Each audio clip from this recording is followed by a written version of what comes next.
La colère est comme un poison qui se déguise en force. Elle te fait te sentir puissant pendant quelques secondes, mais elle te consume de l'intérieur tout en détruisant ce que tu apprécies le plus. C'est ce feu qui ne brûle pas seulement les autres. Il réduit aussi en cendres ta paix, ta clarté, ton propre respect. Et le plus tragique de tout, c'est que parfois, ce n'est même pas toi qui es aux commandes. C'est ta rage qui prend le contrôle. Et tu ne fais que regarder comment elle ruine tout. Tu n'es pas brisé parce que tu ressens de la colère. Tu n'es pas mal parce que tu as de la fureur. Tu es en danger quand tu laisses cette fureur décider pour toi. Combien de fois as-tu dit quelque chose que tu ne pensais pas juste parce que tu n'as pas pris une seconde pour respirer? Combien de fois as-tu agi comme quelqu'un que tu ne reconnais pas parce que quelque chose t'a enflammé de l'intérieur? Et le pire, combien de fois as-tu regretté, sachant que ce n'était pas la première fois? Ce n'est pas de la force, c'est de l'esclavage émotionnel. Cette vidéo n'est pas pour ceux qui veulent des excuses. Elle est pour ceux qui en ont assez de perdre leur paix pour des choses qui n'en valent pas la peine. Pour ceux qui ont déjà compris que vivre en réagissant, c'est vivre en perdant. Nous allons parler de comment maîtriser la colère à partir du stoïcisme, non pas avec des phrases d'auto-assistance, mais avec des outils réels. Des stratégies qu'Épictète et Marc Aurèle appliquaient au milieu des empires et du chaos, et qui sont aujourd'hui plus utiles que jamais. Ici, il ne s'agit pas de réprimer ce que tu ressens, il s'agit d'apprendre à le transformer. Respiration consciente, visualisation négative, contrôle du stimulus, communication intelligente. Tout cela peut être entraîné, mais tu as besoin d'une chose, la décision. Parce que personne ne viendra te sauver du feu si tu es celui qui l'allume à chaque fois. Reste jusqu'à la fin. Parce que si tu ne maîtrises pas ta colère te maîtrisera. Et à ce moment-là, tu ne seras plus libre. Tu seras une marionnette de plus du chaos. C'est le moment de changer. C'est le moment de se réveiller. 1. Arrête de réagir comme une victime et prends le contrôle. Être comme une feuille emportée par le vent sonne poétique, jusqu'à ce que tu te rendes compte que tu n'as pas de direction propre. Tu vas là où les autres soufflent. Là où l'émotion te pousse, là où toute provocation externe te lance. Et c'est ainsi que la majorité vit, réagissant comme des victimes, comme si elles n'avaient pas le choix, comme si tout ce qu'elles ressentent était une condamnation inévitable. Mais ce n'est pas le cas. La première étape pour maîtriser la colère est de cesser de vivre comme une feuille et de commencer à être une racine. Ferme, stable, connectée à quelque chose de plus profond qu'une impulsion passagère. Quand quelqu'un t'insulte, quand quelque chose ne se passe pas comme prévu, quand une injustice frappe à ta porte, tu peux choisir. Mais tant que tu continues à agir comme si ta colère était plus puissante que ta volonté, tu continueras à répéter le même schéma. Tu exploses, tu blesses, tu te repens et tu recommences. Parce que ce n'est pas la situation qui te détruit, c'est ta réaction automatique. Le stoïcisme le dit clairement. Ne souffre pas pour ce qui se passe, souffre pour ce que tu penses de ce qui se passe. La clé est dans cet espace minuscule entre le stimulus et la réponse. Cette seconde où tu décides si tu es sage ou esclave. Épictète enseignait que tu ne peux pas contrôler ce que les autres font, mais tu peux toujours contrôler comment tu réponds. Et ce n'est pas une faiblesse, c'est du pouvoir. La victime crie, se déborde, blâme le monde. Celui qui maîtrise son esprit, se tait, observe, choisit comment agir. Non pas parce qu'il est froid, mais parce qu'il a compris que chaque réaction impulsive est une défaite silencieuse. Chaque fois que tu cèdes à la colère, tu donnes à l'autre le contrôle de ton esprit. Et est-ce vraiment ce que tu veux? Est-ce vraiment quelqu'un d'autre qui devrait avoir ce pouvoir sur toi? La neuroscience le confirme, le cerveau émotionnel répond en millisecondes, mais le cerveau rationnel a besoin d'un peu plus de temps. C'est pourquoi le stoïcien attend, respire, évalue, et n'agit que si cela en vaut la peine. Ce n'est pas de la répression, c'est de la stratégie, parce que lorsque tu agis avec contrôle, tu ne perds pas d'énergie dans des batailles inutiles. Tu la conserves pour ce qui compte. Et là, sans t'en rendre compte, tu cesses de vivre comme une victime et tu commences à devenir un leader. De ton temps, de ton caractère, de ton destin.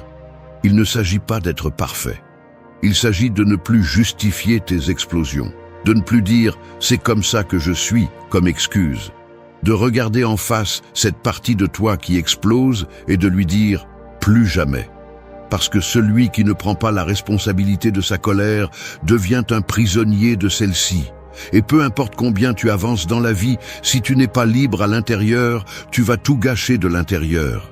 Il est temps d'arrêter de réagir comme une victime et de prendre le contrôle. Non pas par orgueil, mais par paix, non pas pour prouver quoi que ce soit à qui que ce soit, mais pour récupérer ce que tu as perdu chaque fois que la colère t'a emporté. Dignité, calme, relation, opportunité, tout cela vaut plus que le plaisir momentané d'exploser. Et tu le sais. À partir d'aujourd'hui, chaque fois que quelque chose essaiera de te sortir de ton centre, rappelle-toi ceci. Tu n'es pas une feuille, tu es une racine. Tu n'as pas été créé pour être emporté par chaque émotion qui passe. Tu as été fait pour te tenir debout, même quand tout bouge. Et tu n'y parviens que lorsque tu décides, avec fermeté, de cesser d'être une victime de ta colère et de devenir le maître de toi-même. C'est là que commence le vrai changement. 2. Respire avant de parler et évite de briser ce qui est précieux. Un mot dit avec colère est comme une balle tirée dans un musée. Ce qui est brisé, souvent, ne peut pas être réparé. Peu importe si c'était un accident, si tu demandes pardon par la suite, si ce n'était pas ton intention. Le mal est déjà fait, le verre est déjà par terre. Et le plus absurde est que bien souvent, il n'était même pas nécessaire de tirer. Il suffisait d'une seconde, une seule seconde de respiration, de pause, de lucidité. La plupart des gens ne parlent pas, ils réagissent, ils ne répondent pas, ils se défendent. Mais celui qui respire avant d'ouvrir la bouche a un avantage, parce qu'il comprend qu'à cet instant, avant de lâcher le premier mot, il y a beaucoup plus en jeu qu'une conversation. Il joue sa paix, son contrôle, sa dignité. Et cela ne se négocie pas. Il n'est pas question de tout perdre pour avoir le dernier mot ou pour montrer que tu es contrarié. Marc Aurèle l'écrivait depuis sa tranchée d'empereur, le calme est pouvoir. Et il avait raison. Parce que celui qui peut rester silencieux quand tout en lui veut exploser n'est pas faible, il est maître de lui-même. Alors que d'autres se noient dans leur colère, le stoïcien respire. Et dans cette respiration, il retrouve le contrôle qu'il était sur le point de perdre. Dans un monde qui crie, répondre avec sérénité est un acte révolutionnaire. Mais ce n'est pas quelque chose de magique, c'est une pratique. Et cela commence par reconnaître le piège. La colère demande toujours de l'urgence. Elle te dit que si tu ne parles pas maintenant, tu perdras. Que si tu ne réagis pas, tu deviens faible. Mais c'est faux. Ce que tu perds vraiment, c'est la clarté. Parce que dans cet état, ton esprit ne raisonne pas, il attaque seulement. Les neurosciences le confirment. Le système sympathique s'active, le corps passe en mode défense et l'amygdale prend en otage ta raison. Tu parles depuis la peur, depuis la douleur, depuis l'impulsivité. Et ensuite, tu te demandes pourquoi tout est parti en vrille. Mais il y a une issue, et elle est aussi simple que puissante. Respirer, inspirer profondément, expirer lentement. Cela semble peu, mais c'est suffisant pour te reconnecter à ton centre, pour éviter que le feu ne monte à ta bouche, pour ne pas briser ce que tu aimes juste parce que quelque chose t'a irrité. Il ne s'agit pas de toujours te taire, il s'agit de parler depuis un endroit différent, un qui ne blesse pas, un qui ne détruit pas ce que tu veux vraiment protéger.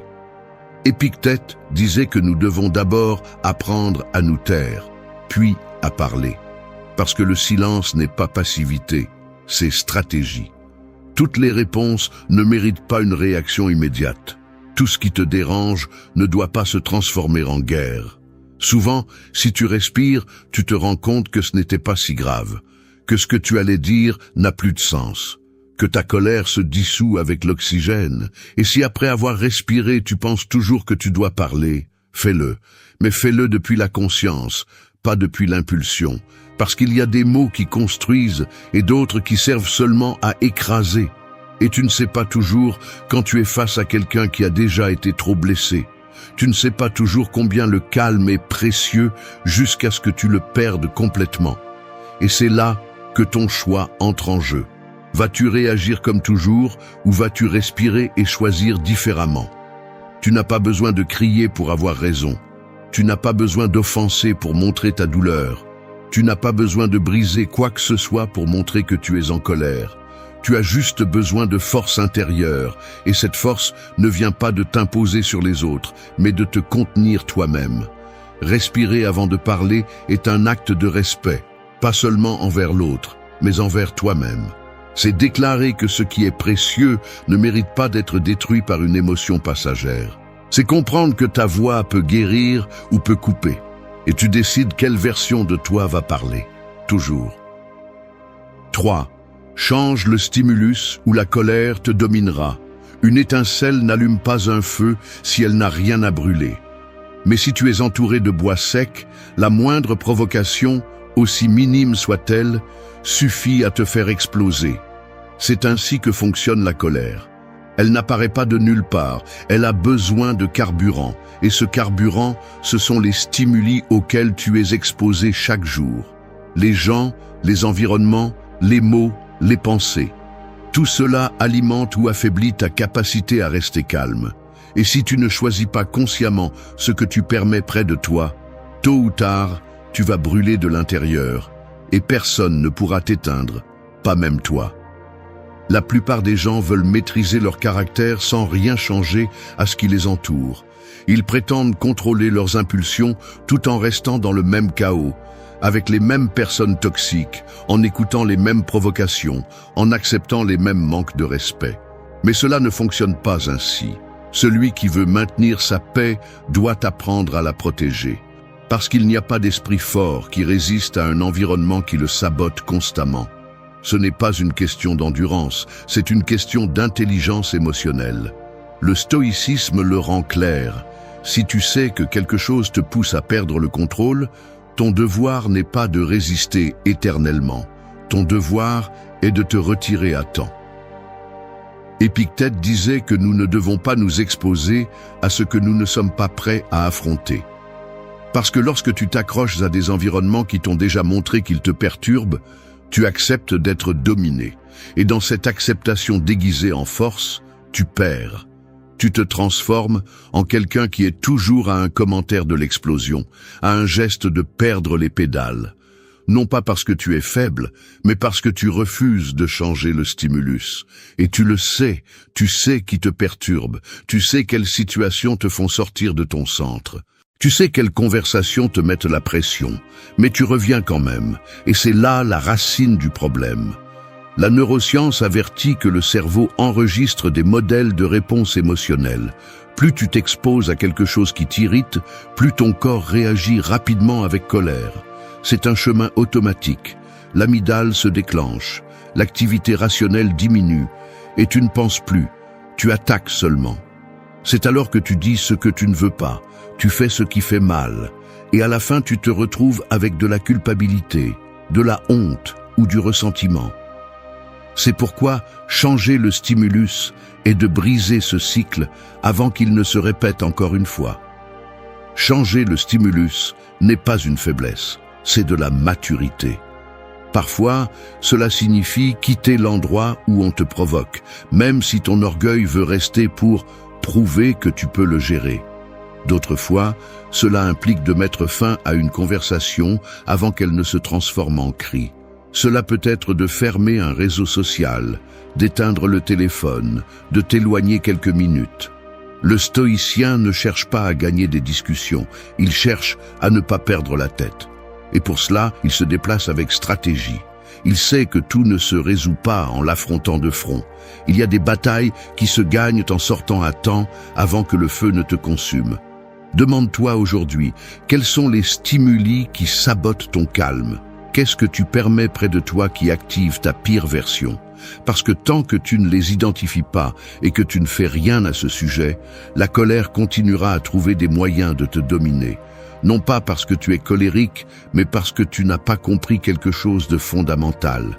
Tu ne peux pas espérer des résultats différents si tu alimentes toujours les mêmes feux. La vraie force n'est pas de résister à ce qui te brûle, mais d'avoir le courage de t'éloigner avant de brûler. C'est cela le contrôle. C'est cela le vrai pouvoir. C'est choisir de vivre comme celui qui protège sa paix, comme ce qu'il a de plus précieux, parce que c'est le cas. 4. Visualise le pire et renforce-toi de l'intérieur. Celui qui marche les yeux fermés n'évite pas le coup. Il se trompe seulement jusqu'à ce qu'il arrive. C'est ainsi que beaucoup d'entre nous vivent, croyant que le fait d'ignorer ce qui peut nous faire mal nous protégera. Mais non, la réalité ne s'arrête pas parce que tu décides de ne pas la regarder. Au contraire, lorsque tu tournes le dos à tes peurs, tu deviens plus fragile. C'est pourquoi le stoïcien fait le contraire. Au lieu de fuir la souffrance, il la contemple. Non pas parce qu'il aime souffrir, mais parce qu'il comprend que celui qui se prépare au pire n'est pas vaincu quand il arrive. Il est renforcé. Visualiser le pire n'est pas du pessimisme, c'est une stratégie. Il ne s'agit pas de penser que tout ira mal, mais d'imaginer le difficile pour que, quand il arrive, il ne te détruise pas. C'est le bouclier mental que tu fabriques avant d'entrer sur le champ de bataille. Parce que si tu as déjà pensé à la perte, à l'échec, à la trahison, à la douleur, si tu l'as déjà affronté dans ton esprit, quand cela se produit, tu ne te figes pas. Tu n'entres pas en panique. Tu ne laisses pas la colère te contrôler. Tu es prêt et cela te donne un avantage. Marc Aurèle le pratiquait tous les jours. En se réveillant, il se disait « Aujourd'hui, je vais rencontrer de l'égoïsme, de l'agression, de la trahison, de l'injustice. » Il ne le disait pas avec amertume, mais avec lucidité. Il savait que se préparer à ce qui peut le blesser le rendait plus difficile à briser. Parce que celui qui anticipe ne réagit pas avec colère quand les choses ne se passent pas comme il le souhaite. Il savait déjà que cela pourrait mal se passer, et pour cette raison, il ne s'effondrait pas. La colère naît souvent d'une attente brisée. Tu attendais du respect et tu as reçu du mépris. Tu attendais du calme et le chaos est arrivé. Tu attendais de la justice et tu as été confronté à l'indifférence. Et alors, tu exploses. Non pas à cause de ce qui s'est passé, mais à cause de ce que tu avais idéalisé. Visualiser le pire brise cette bulle avant qu'elle n'éclate en pleine face. Cela te rend plus fort parce que tu ne dépends pas de la réussite de tout pour maintenir ton centre. La neuroscience moderne le soutient également. Des études sur la visualisation négative montrent que l'imagination de scénarios difficiles active des zones du cerveau qui renforcent la résilience émotionnelle. C'est comme s'entraîner avant une tempête. Cela ne change pas le climat, mais cela te donne les outils pour ne pas être emporté. De plus, cela réduit la peur. Parce que ce qui fait le plus peur n'est pas ce qui se passe, mais ce que tu n'es pas préparé à affronter. Visualiser le pire te montre aussi ce que tu apprécies vraiment. Quand tu imagines perdre quelque chose ou quelqu'un, ton esprit s'organise. Ce qui était un caprice devient insignifiant. Ce qui était une routine devient sacré. Cela t'aide à voir clairement ce qui compte et à arrêter de gaspiller de l'énergie sur ce qui ne compte pas. Et cela, indirectement, réduit ta colère, parce que tu ne te bats plus pour n'importe quoi. Tu ne t'énerves plus pour des choses superficielles. Tu apprends à garder ton feu pour ce qui en vaut la peine. Le stoïcien ne vit pas dans la peur. Il vit avec conscience.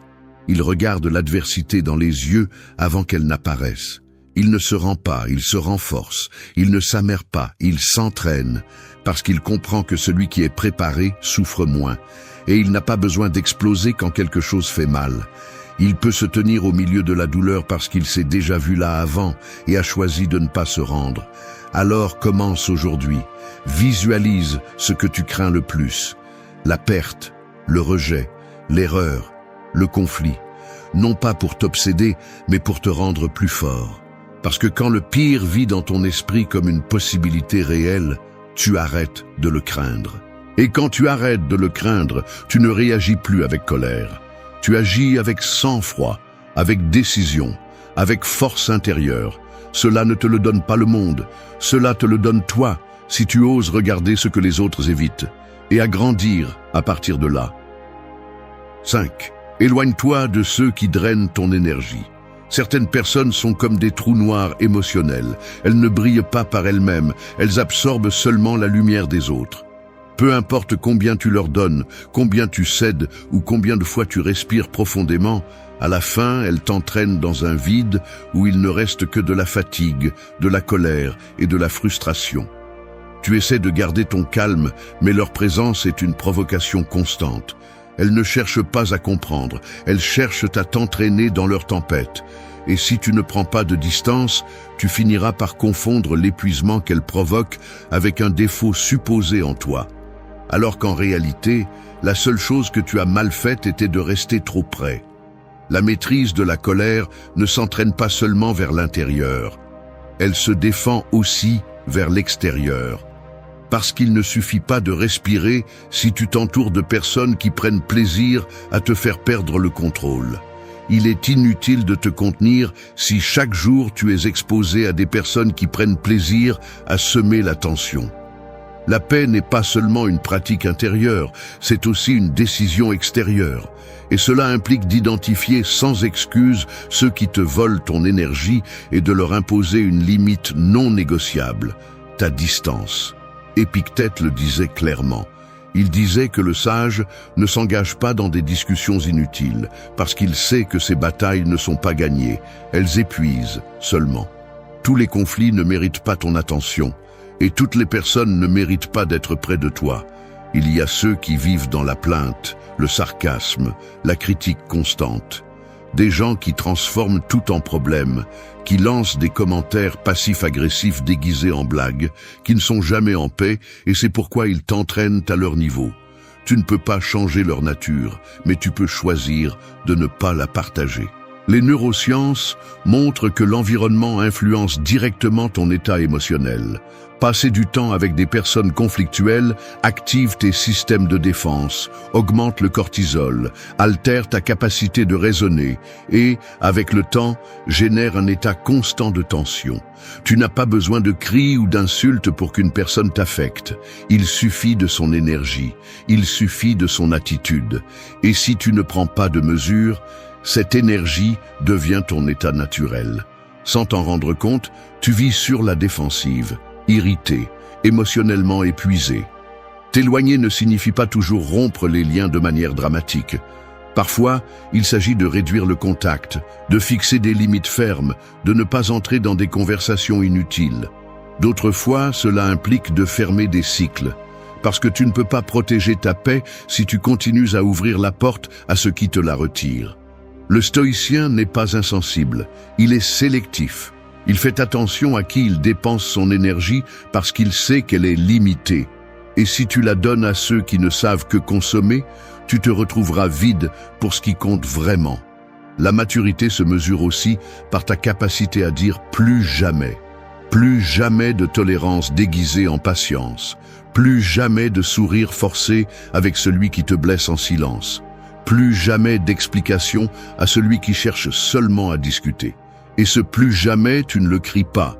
Tu le pratiques, tu te lèves et tu t'en vas. Tu prends de la distance, tu te donnes la priorité. Parce que tu as compris que ce n'est pas de l'orgueil, c'est de l'amour-propre.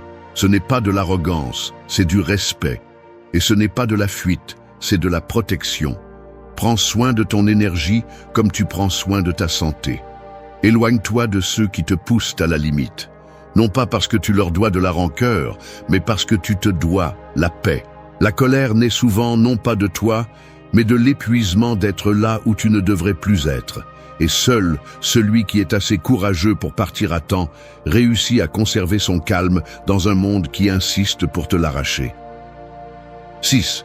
Utilise ta colère pour t'exprimer, pas pour blesser. Le feu peut brûler une maison ou forger de l'acier. Tout dépend de la manière dont tu l'utilises. Il en va de même pour la colère. Ce n'est pas ton ennemi, c'est ton outil. Mais si tu n'apprends pas à la canaliser, tu finiras par détruire ce que tu voulais le plus protéger. Beaucoup pensent que maîtriser la colère signifie l'éteindre complètement, faire semblant que rien ne les affecte, cacher ce qu'ils ressentent derrière un masque de calme faux. Mais ce n'est pas le cas. La véritable maîtrise consiste à transformer cette énergie en quelque chose d'utile, en quelque chose qui te défend sans faire de mal, qui te libère sans écraser les autres. Parce que la colère n'est pas toujours de la violence. Parfois, c'est le signe que quelque chose ne va pas, que tu as besoin de parler, que tu es négligé, ignoré ou manqué de respect. Le problème est que lorsque tu ne sais pas exprimer clairement ce malaise, l'émotion s'accumule, se déforme et finit par sortir comme une attaque. C'est alors que tu blesses, que tu cries, que tu exploses. Non pas parce que tu es méchant, mais parce que tu n'as jamais appris à transformer cette force en mots qui communiquent sans détruire. Épictète disait que ce n'est pas ce qui t'arrive, mais ce que tu fais avec. Si tu es en colère, ton devoir n'est pas de faire semblant de ne pas l'être. Ton devoir est de comprendre pourquoi tu l'es et ce que tu as besoin de dire. Parce que garder pour toi ce qui fait mal n'est pas de la force, c'est de l'abandon de soi. Et exploser contre tout le monde n'est pas non plus du courage, c'est un manque de direction. La force réside dans l'expression de ce qui te dérange sans perdre le contrôle. Dans le fait de parler avec fermeté, mais sans venin. Dans le fait de dire ce que tu ressens sans blesser ce que tu aimes. L'intelligence émotionnelle ne consiste pas à supprimer les émotions, mais à leur donner une forme qui construit plutôt que détruit. Les neurosciences le confirment. Lorsque tu réussis à mettre en mots ce que tu ressens, le cerveau se régule. L'amygdale réduit son activité, le cortex préfrontal s'active et tu reprends le contrôle. Mais si tu agis seulement à partir de l'émotion brute, sans la traiter, tout ce que tu fais est réaction. Et ce qui en résulte laisse souvent des blessures. Tu as le droit d'être contrarié, tu as le droit de fixer des limites, tu as le droit d'exprimer ton inconfort, mais tu n'as pas le droit de transformer ta douleur en une arme. Parce que chaque fois que tu utilises ta colère pour écraser l'autre, tu finis par rester seul avec l'écho de ce que tu as brisé. Relation, confiance, respect, amour. Des choses qui ne se récupèrent pas avec un « je suis désolé » dit à moitié. Des choses qui se perdent en quelques secondes lorsque tu ne sais pas contrôler la manière dont tu exprimes ta vérité. Le stoïcisme ne cherche pas à faire de toi une statue, il cherche à faire de toi ton propre maître, que tu puisses regarder ta colère en face, l'identifier, la comprendre et la transformer. Non pas pour te taire, mais pour que tu parles avec plus de pouvoir. Parce que celui qui réussit à dire ce qu'il ressent avec calme, avec fermeté et sans violence, a une autorité que le cri n'atteindra jamais. Tu n'as pas besoin de hausser la voix lorsque tes mots portent de la clarté. Tu n'as pas besoin d'écraser personne lorsque tu sais où tu te tiens. La prochaine fois que tu ressens ce feu à l'intérieur, n'essaie pas de l'éteindre. Utilise-le. Assieds-toi avec toi-même. Identifie ce qui t'a vraiment dérangé et cherche la manière la plus directe, honnête et respectueuse de le dire, non pas pour plaire aux autres, mais pour rester fidèle à toi-même. Parce que si tu utilises ta colère pour t'exprimer, tu te libères. Mais si tu l'utilises pour blesser, tu te chaînes. Ne gagne pas des combats qui te font perdre le respect. Gagne en clarté et à partir de là, commence à parler différemment. Ainsi, tu ne protèges pas seulement ta paix, mais aussi ceux qui la partagent avec toi. C'est de la sagesse, c'est du contrôle, c'est de la véritable force. 7. Lâche ce qui ne mérite pas ton énergie. Tous les feux ne s'éteignent pas avec de l'eau. Certains s'éteignent simplement en arrêtant de souffler dessus. Parce que plus tu leur prêtes attention, plus ils grandissent. Et c'est ainsi pour beaucoup de choses dans ta vie. Des disputes inutiles, des provocations constantes, des critiques déguisées en conseils, des personnes qui n'apparaissent que pour te perturber.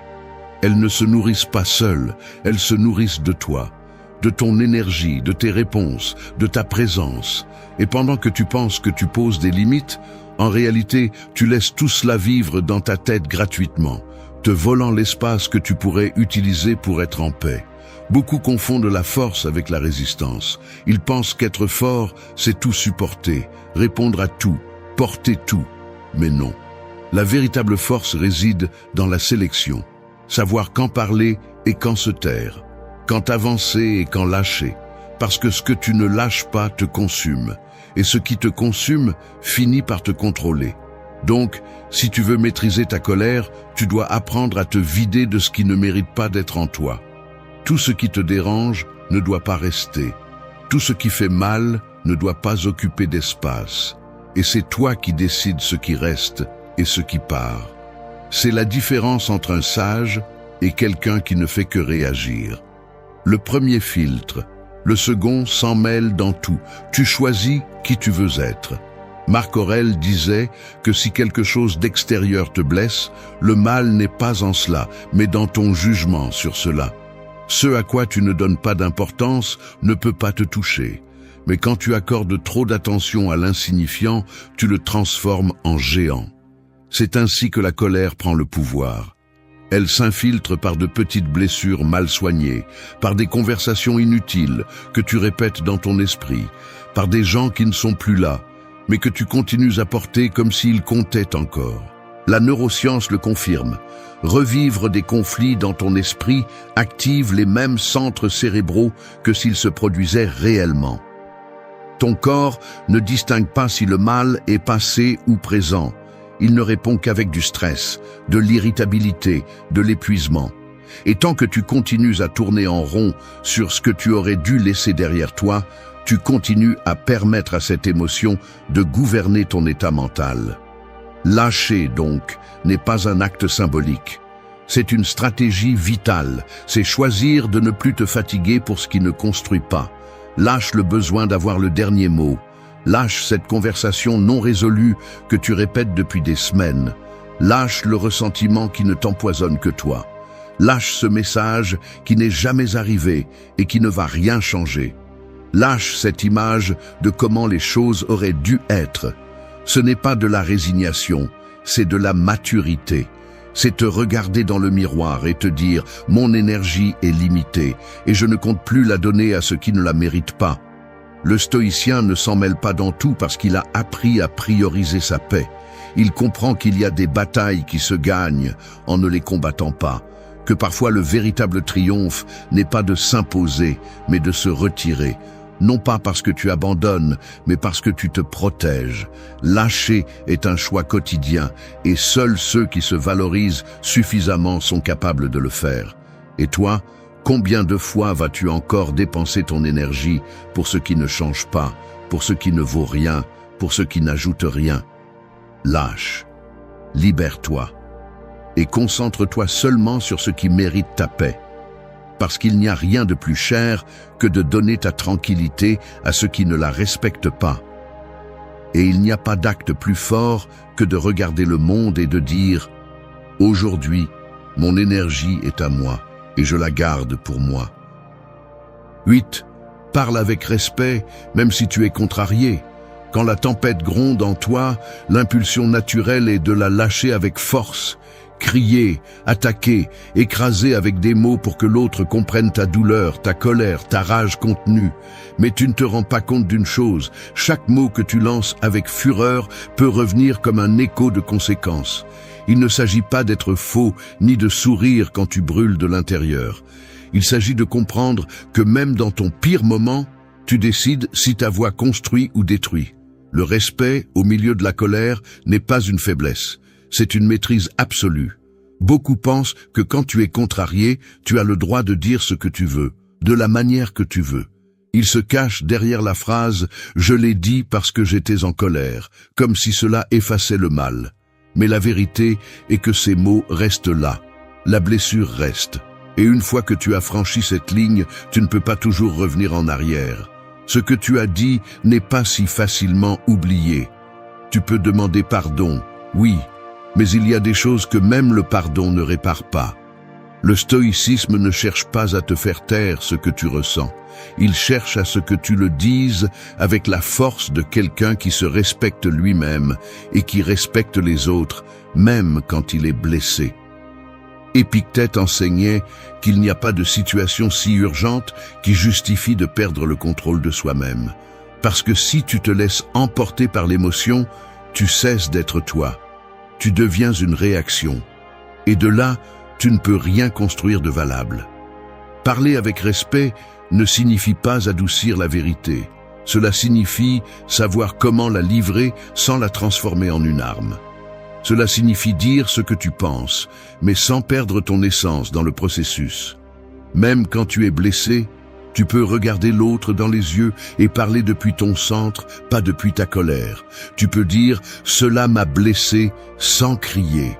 Tu peux fixer une limite sans humilier.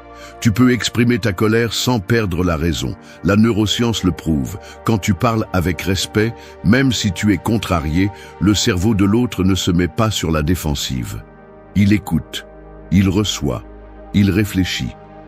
Mais quand tu attaques, l'esprit réagit avec résistance. Il se ferme.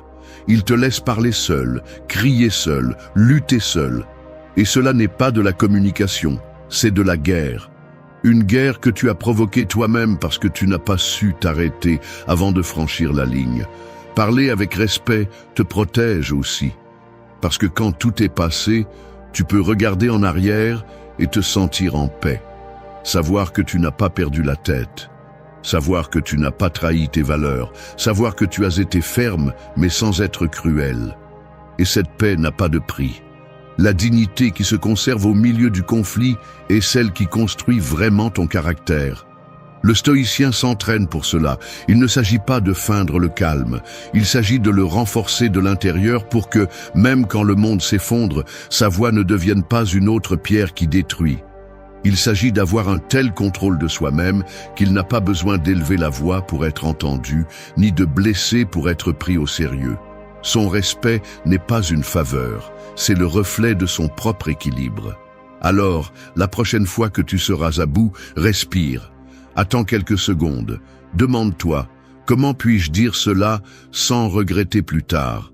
Comment le dirais-je si c'était ma dernière chance d'être compris? Parce qu'au final, la façon dont tu parles quand tu es contrarié définit non seulement ton intelligence émotionnelle, mais aussi ton pouvoir personnel. Et si tu arrives à maintenir le respect quand la dernière chose que tu veux est de respecter, alors, sans aucun doute, tu as appris à te maîtriser.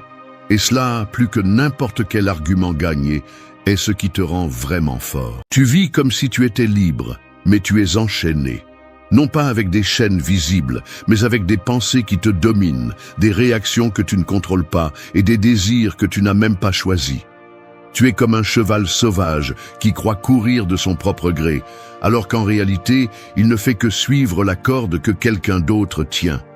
Et le pire, c'est que souvent ce quelqu'un, c'est toi, ton ego, ta peur, ton besoin constant d'approbation. C'est ce que nous allons briser aujourd'hui, non pas à partir de la fantaisie, mais à partir de la dureté de celui qui a compris que la vraie prison n'a pas de barreaux, elle a des excuses. Épictète le savait mieux que quiconque. Il a été esclave, mais plus libre que beaucoup qui marchent avec des costumes chers et des vies parfaites. Parce qu'il a compris une vérité que la plupart évitent. Tu ne peux contrôler qu'une chose dans ce monde, et c'est ton esprit. Tu n'es pas venu pour écouter de belles phrases, ni pour te sentir bien pendant quelques minutes. Cette vidéo est une confrontation, un guide pour te regarder dans le miroir sans filtre, sans déguisement, pour arrêter de dire « c'est comme ça que je suis » comme une excuse, et commencer à dire « c'est ce que je choisis d'être » comme un acte de pouvoir. Ici, je ne vais pas te parler du stoïcisme comme s'il s'agissait d'une autre mode des réseaux sociaux. Je vais te parler comme le ferait quelqu'un qui en a assez de vivre à la merci de ses impulsions. Comme quelqu'un qui a réalisé que le chaos ne s'arrête pas, mais que tu peux arrêter de t'agenouiller devant lui. Chaque phrase que tu entendras d'Épictète n'est pas un ornement, c'est un outil. Un coup de poing à l'ego. Un appel à se réveiller. Si tu restes, tu sortiras différent. Parce que nous ne sommes pas ici pour comprendre le philosophe, nous sommes ici pour te comprendre et changer la façon dont tu affrontes le monde, en commençant par toi-même. 1. Dirige ta vie depuis le seul endroit que tu contrôles. Un bateau sans gouvernail n'est pas libre. Il est victime du vent, des vagues, des courants. Il dérive, même s'il semble se déplacer. C'est ainsi que tu es chaque fois que tu abandonnes ta volonté au jugement d'autrui, aux circonstances, à l'humeur du jour. Tu sembles avancer, mais tu ne décides de rien. Tu vis en réagissant, non en choisissant. Et ce que tu ne choisis pas, te choisit. Épictète ne te demande pas de contrôler le monde. Il exige que tu cesses de te comporter comme si le monde était responsable de toi. Sa philosophie ne caresse pas ton ego, elle le confronte. Parce que tant que tu continues à blâmer le trafic, ton partenaire, tes parents, le gouvernement ou le climat pour ta frustration quotidienne, tu renonces au seul véritable pouvoir que tu as, te gouverner. Il ne s'agit pas de te résigner. Il s'agit de prendre le commandement. Non pas de l'extérieur, mais de ce qui se passe en toi, de tes pensées, de ton interprétation, de ta réponse. C'est l'endroit que tu peux diriger. Le seul. Et si tu ne le fais pas, quelqu'un d'autre le fera. Tes impulsions, tes blessures, tes habitudes brisées. La liberté que tu cherches n'est pas dans le changement de scène. Elle est dans le fait de ne plus être dominé par elle. On t'a dit quelque chose que tu n'as pas aimé? Les choses ne se sont pas passées comme tu l'espérais? On t'a trahi? Cette opportunité s'est fermée? Bien, tu ne peux pas éviter le coup, mais tu peux décider comment l'absorber. Et là, dans cette décision, commence le véritable contrôle. Celui qui ne dépend pas d'avoir raison, ni que les autres changent, ni que la vie s'adapte à ta mesure. Aujourd'hui, tout le monde veut la liberté, mais peu veulent la responsabilité. Tout le monde veut la paix, mais personne ne veut la discipline. Ils veulent le calme, sans entraîner l'esprit. Ils veulent le pouvoir, sans payer le prix de prendre en charge. Mais le stoïcisme ne fonctionne pas ainsi. Épictète l'a bien dit, ce qui dépend de toi est à toi. Ce qui ne dépend pas de toi ne l'a jamais été. Chaque fois que tu te plains de ce que tu ne peux pas changer, tu gaspilles l'énergie que tu pourrais utiliser pour te transformer. Chaque fois que tu réagis par impulsion, tu cèdes du terrain. Chaque fois que tu agis pour plaire, pour être accepté, pour t'intégrer, tu abandonnes ton centre pour quelque chose que tu ne pourras jamais contrôler complètement. La validation externe. Et voici la vérité la plus dérangeante. Si ton esprit n'est pas à toi, alors tu n'as rien.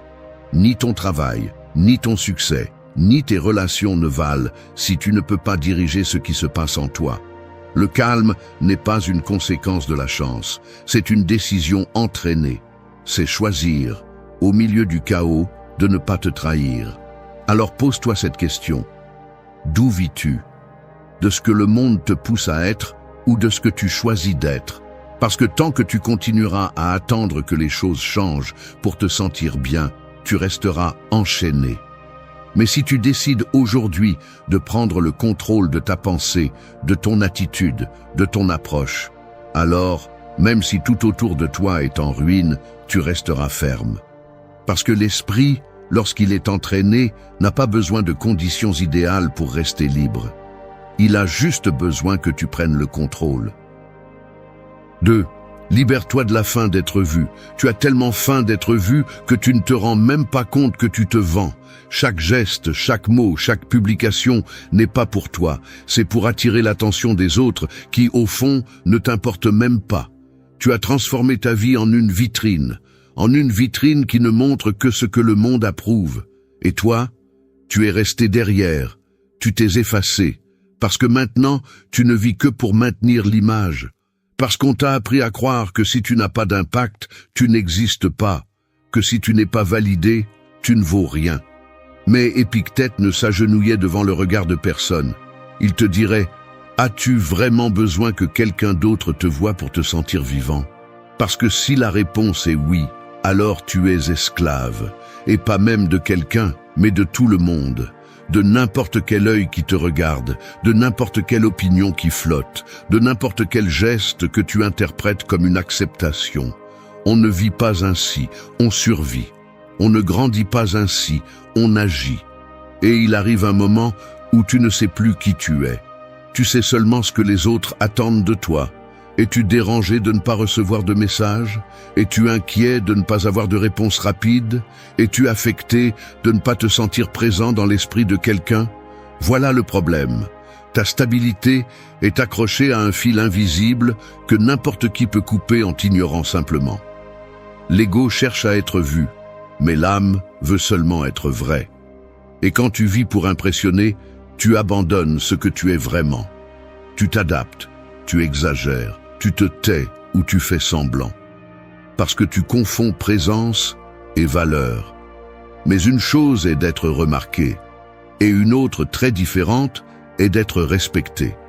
Une chose est d'être regardé, et une autre est d'être vraiment important. Ce n'est pas un appel à devenir froid, c'est une exigence pour que tu arrêtes de mendier de l'attention.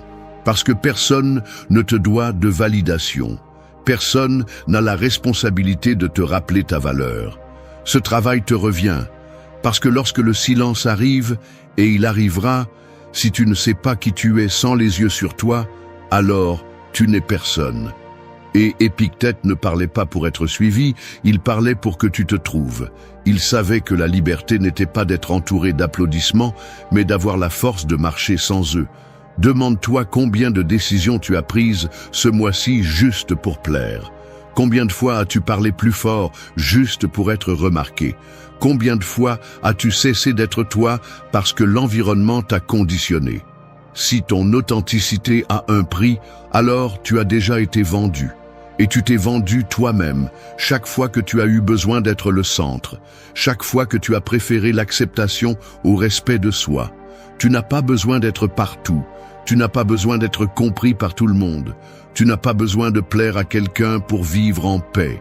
Ton véritable pouvoir apparaît lorsque tu peux être seul, en silence, et te sentir encore entier, non pas par arrogance, mais par clarté. Parce que tu sais que ta valeur ne dépend pas de l'écho que tu génères, mais du poids avec lequel tu foules le sol. Alors, libère-toi. Arrête de construire pour les autres. Arrête de mesurer ta vie par les likes, les applaudissements ou les réponses. Si tu fais du bruit, que ce soit par conviction, pas par anxiété, parce que celui qui vit pour être vu meurt quand on arrête de le regarder. Mais celui qui vit fidèle à lui-même n'a pas besoin de scène. Il se suffit à lui-même, il se respecte lui-même, et cela, même si le monde ne le voit pas, se ressent toujours. 3. Fais de l'inconfort ton terrain d'entraînement. Un corps qui n'a jamais saigné ne sait pas ce qu'est la résistance. Un esprit qui n'a jamais été défié ne sait pas ce qu'est la clarté. Et une vie qui évite la douleur finit par être une vie vide. Alors que d'autres courent vers le confort comme s'il s'agissait du prix, tu dois courir vers ce qui te met mal à l'aise comme s'il s'agissait du maître. Parce que c'est le cas. Chaque situation qui te rend nerveux, qui te fait perdre le contrôle, qui secoue tes idées, n'est pas là pour te détruire. Elle est là pour te montrer où tu es faible. Épictète n'a pas écrit des phrases pour orner des agendas de motivation. Ce qu'il a dit, il l'a vécu. Sa vie a été une succession d'épreuves, non par choix, mais par destin.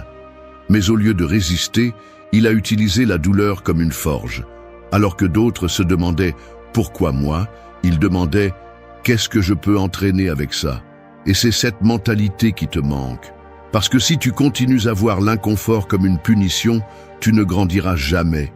Tu continueras à fuir, à éviter, à remettre à plus tard, à blâmer. Et chaque fois que tu fais ça, tu deviens plus faible. La critique te dérange? Entraîne-toi là. Tu as peur d'échouer? Entre quand même. Tu es mal à l'aise de dire ce que tu penses? Fais-le avec une voix tremblante si nécessaire. Mais fais-le. Parce que l'inconfort n'est pas le problème. Le problème est l'attente que tout devrait être facile. Et ça ne le sera pas. Pas quand tu es en train de rompre avec une version antérieure de toi. Pas quand tu construis une mentalité forte, pas quand tu décides de vivre avec intégrité et non avec des déguisements. Tu dois arrêter de chercher des raccourcis. Il est temps de choisir ce qui te met mal à l'aise volontairement. Lève-toi plutôt, fixe des limites que tu n'oses pas, affronte la conversation que tu évites, fais le pas que tu remets à plus tard. Non pas parce que tu veux souffrir, mais parce que tu as compris que cet inconfort est le signe que tu touches les limites de ta zone de confort. Et là, juste là, commence la véritable transformation. Le confort prolongé est un piège. Il est doux, mais il te rend lent. Il est chaud, mais il t'endort. Il te convainc que tu vas bien, alors qu'en réalité, tu es seulement stagnante. Mais le corps sait, l'esprit aussi. Ils savent que tu es conçu pour le défi, pour le surpassement, pour la tension contrôlée. Non pas pour flotter, mais pour te forger. La croissance ne se sent pas belle. Elle se sent inconfortable, incertaine, instable. Et c'est exactement ce qui la rend nécessaire. Il ne s'agit pas de souffrir pour souffrir. Il s'agit d'arrêter de fuir tout ce qui te secoue, parce que ce que tu évites te définit. Ce à quoi tu fais face te transforme. Et si aujourd'hui tu ne peux pas supporter le moindre inconfort sans abandonner, alors tu dois te demander si tu veux vraiment une vie forte ou juste une vie décorée pour le paraître. La première se construit dans le feu. La seconde se maintient avec des apparences, et ça ne dure pas. Commence à te voir comme un guerrier mental, non pas comme quelqu'un qui attend des conditions idéales.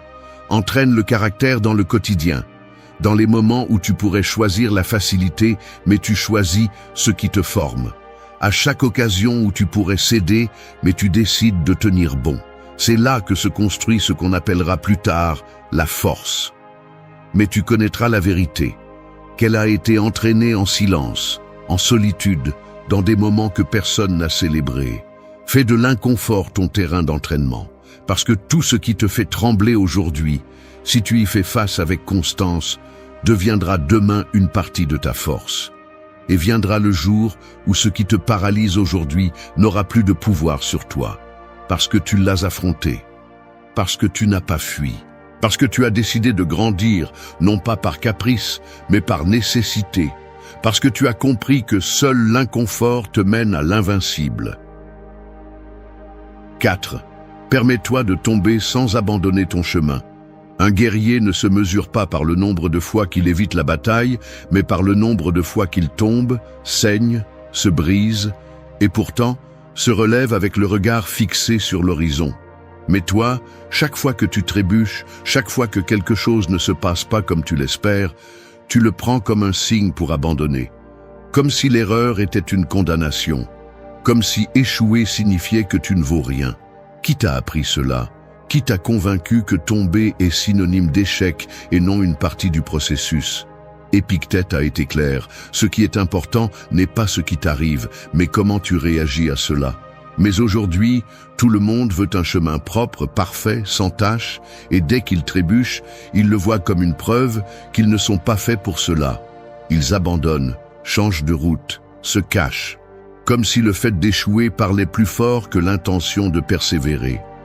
Mais la vérité est que si tu n'es pas prêt à tomber, tu n'es pas prêt à grandir. Parce que chaque fois que tu tombes et décides de continuer, tu te construis à partir de la réalité, pas de l'idéal. Tomber fait partie du chemin, pas de sa fin. La vie ne te dit pas d'arrêter. Elle te demande combien tu le veux. Chaque erreur, chaque coup, chaque déception est une question directe. Vas-tu continuer ou vas-tu abandonner encore une fois?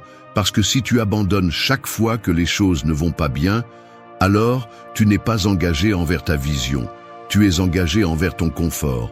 Permets-toi de tomber, mais ne te permets pas de rester en bas. Le problème n'est pas de toucher le fond. Le problème est de faire de ce fond ta nouvelle maison. C'est de transformer la défaite en identité. Dire « je suis comme ça » quand en réalité, tu fuis seulement l'effort que cela implique de te reconstruire. Tomber est inévitable. Abandonner est une décision. Et tu n'es pas ici pour prendre la voie facile. Ceux qui vont loin ne sont pas ceux qui ne se trompent pas. Ce sont ceux qui se trompent et pourtant ne perdent pas leur chemin. Parce qu'ils ont appris à lire la douleur comme un message, pas comme une sentence. Et chaque chute leur a appris quelque chose que la théorie ne pourrait jamais enseigner. Parce que le sol éduque aussi. Il t'enseigne l'humilité, il t'enseigne la patience, il t'enseigne à respecter le processus. Les gens veulent des résultats sans cicatrices.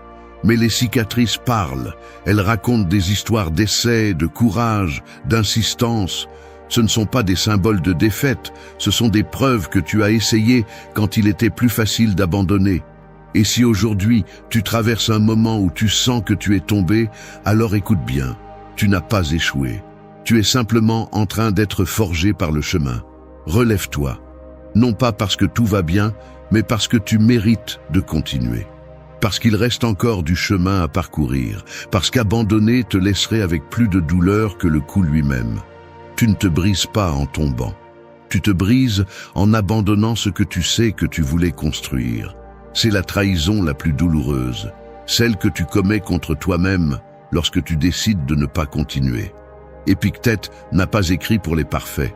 Il a écrit pour ceux qui tombent et doutent, pour ceux qui souffrent et se frustrent, mais aussi pour ceux qui, au milieu de tout cela, continuent d'avancer. Parce qu'au final, celui qui n'est jamais tombé ne se connaît pas non plus. Et tu n'es pas ici pour jouer à ne pas échouer. Tu es ici pour te construire chaque fois que tu échoues, encore et encore, sans abandonner, sans perdre le focus. Parce que celui qui se relève avec plus de clarté après une chute, c'est celui qui avance vraiment. 5. Découvre le geôlier qui vit en toi. Certaines prisons n'ont pas de barreaux, pas de gardiens, pas de murs, et pourtant, elles retiennent des millions de prisonniers. Ce sont des prisons invisibles, déguisées en pensées, en peur, en croyances qui murmurent « Tu ne peux pas, tu n'es pas assez, mieux vaut ne pas essayer ». Et le plus brutal, c'est que le geôlier n'est pas à l'extérieur. Il vit en toi. Il ressemble à ta voix, utilise tes souvenirs, se nourrit de tes insécurités. Et tu l'as entendu si longtemps que tu ne le remets plus en question. Tu obéis simplement. Épictète n'a pas été enchaîné seulement physiquement. Il savait ce que c'était d'avoir des limites réelles, mais il a compris quelque chose que peu osent voir. La vraie prison n'est pas ce qu'on t'impose, mais ce que tu acceptes comme vérité sans l'examiner. Tu n'es pas libre parce que tu fais ce que tu veux. Tu es libre quand tu n'es pas esclave de ce que tu penses sans l'avoir défié. Tous portent un geôlier. Certains le déguisent en perfectionnisme, d'autres en besoin d'approbation. Certains vivent attachés à la voix d'une enfance qui répète que tu ne vaux rien. Et chaque fois que tu essaies d'avancer, cette voix apparaît, déguisée en prudence, en logique, en protection. Mais elle n'est pas là pour t'aider. Elle est là pour te maintenir petit. Parce que son seul travail est que tu ne changes pas. Il te contrôle avec des phrases douces mais puissantes. Il est trop tard, c'est trop risqué. Tu vas faire le ridicule. Tu n'es pas préparé. Et toi, sans t'en rendre compte, tu lui obéis. Non pas par faiblesse, mais par habitude. Parce que tu n'as pas appris à reconnaître cette voix pour ce qu'elle est vraiment. Un obstacle interne que tu as confondu avec ton identité. Et tant que tu ne le verras pas clairement, il continuera à prendre des décisions pour toi. Il décidera à qui tu te rapproches, quels projets tu évites, quelles opportunités tu laisses passer. Et tu continueras à dire que ce n'était pas le moment ou que tu ne te sentais pas prêt. Mais Épictète n'aurait eu aucune compassion pour cette excuse. Il savait que la souffrance inutile vient de ne pas remettre en question tes pensées, de vivre piégé dans une idée fixe de qui tu es, de ce que tu peux ou ne peux pas faire. C'est pourquoi il insistait tant sur le pouvoir du jugement, parce que tout commence là, non pas dans ce qui se passe à l'extérieur, mais dans la façon dont tu l'interprètes. Et si le filtre par lequel tu vois le monde est sale de peur, tu verras des menaces là où il y a des possibilités, des limites là où il y a des défis, des murs là où il y a des portes. Se libérer de ce geôlier nécessite plus que de la motivation. Il faut de la vigilance, une pleine attention, un engagement envers toi-même de ne plus répéter les mêmes chaînes mentales. Chaque fois que tu penses « ce n'est pas pour moi », fais une pause. Demande qui parle. Est-ce toi ou est-ce la voix de quelqu'un qui t'a appris à douter de toi? Ou est-ce l'ancienne version de toi qui ne veut pas disparaître? Tu ne peux pas continuer à avancer si tu traînes avec toi une prison intérieure.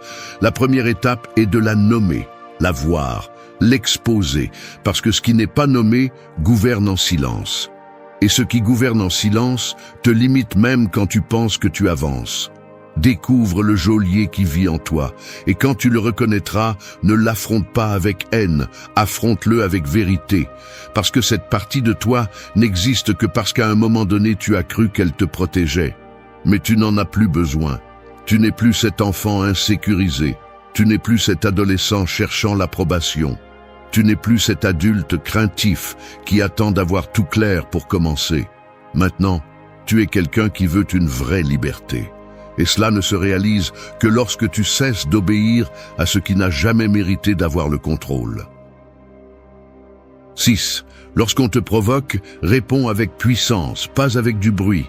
Tout ne mérite pas une réponse, tout commentaire n'a pas besoin de réplique, toute provocation n'est pas à répondre. Mais tu as du mal à le comprendre parce que tu continues de croire que se taire est perdre, que ne pas réagir est se rendre, que si tu ne montres pas ta force sur le moment, tu restes en arrière, tu deviens faible, tu restes comme celui qui n'a pas su se défendre. Et c'est exactement ce qui te rend vulnérable. Ce besoin constant de prouver, de te justifier, de t'imposer avec des cris ou des réactions automatiques. Parce que si quelqu'un touche à ton orgueil, tu exploses. Si quelqu'un t'ignore, tu te désespères. Si quelqu'un te contredit, tu te mets en colère. Et ainsi tu vas dans la vie réactif, imprévisible, épuisé. Épictète ne t'a pas demandé d'être passif. Il t'a exigé d'être sage. Que tu répondes depuis la maîtrise, pas depuis l'impulsion. Parce que celui qui ne se maîtrise pas lui-même finit par être l'esclave émotionnel de quiconque sait où toucher. Il suffit d'un mot, d'une attitude, d'un geste sarcastique pour que tu perdes toute contenance. Et c'est ça le pouvoir, c'est ça la force. Non, c'est la fragilité déguisée en orgueil. Parce que celui qui a vraiment du pouvoir ne réagit pas par réflexe. Il observe, il choisit, il décide quand parler, quand agir et quand passer son chemin avec le regard intact et la conscience tranquille. Le bruit peut faire trembler une salle pour un moment, mais le pouvoir fait que cette salle garde le silence avec ta seule présence. Parce que le bruit s'épuise, mais la maîtrise intérieure s'impose. Elle ne crie pas, elle ne s'agite pas, elle n'a pas besoin de hausser la voix. Parce qu'elle est soutenue par quelque chose que peu de gens ont, la clarté mentale. Et cette clarté s'entraîne. Elle s'entraîne chaque fois que quelqu'un essaie de te provoquer et que tu ne réagis pas comme on s'y attend. Elle s'entraîne quand tu choisis ta paix au-dessus de ton ego. Il ne s'agit pas de te laisser piétiner, il s'agit de choisir tes batailles.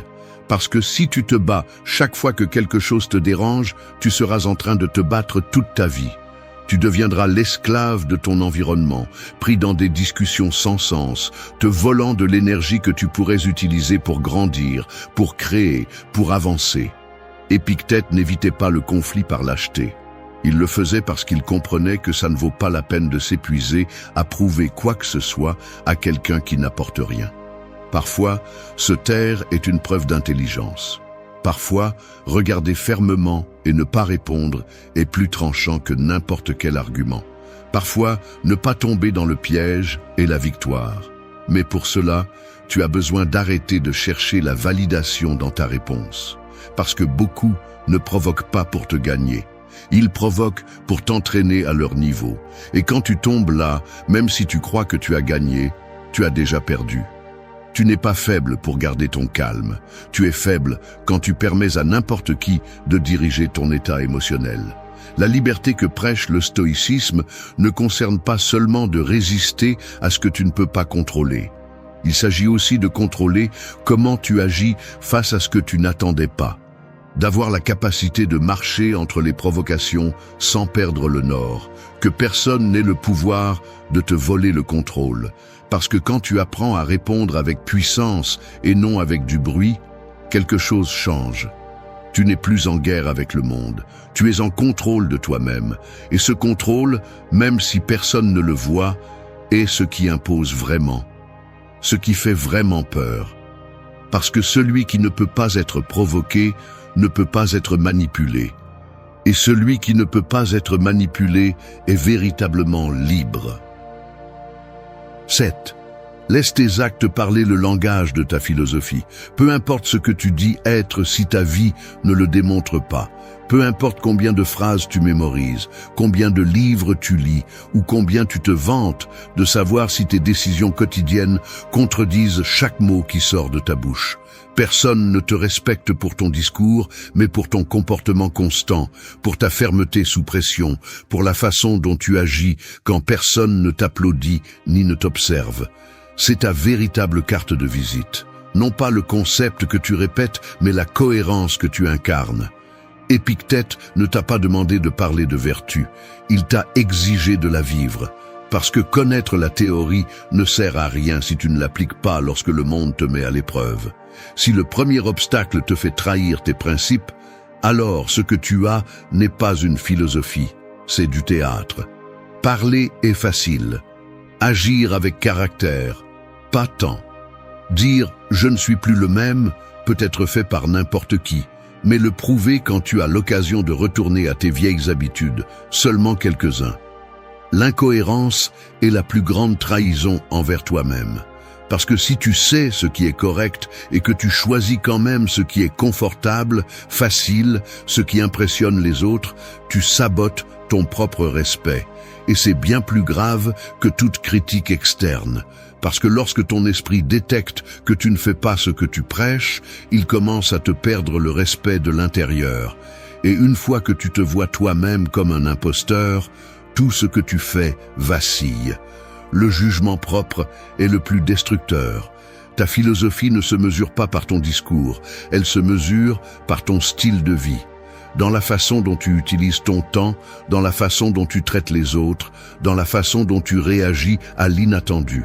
On le voit si tu tiens tes promesses, si tu gardes ton calme sous pression, si tes décisions sont guidées par des valeurs solides et non par des émotions du moment. Il ne s'agit pas de paraître fort. Il s'agit d'agir avec force, même si tout tremble en toi.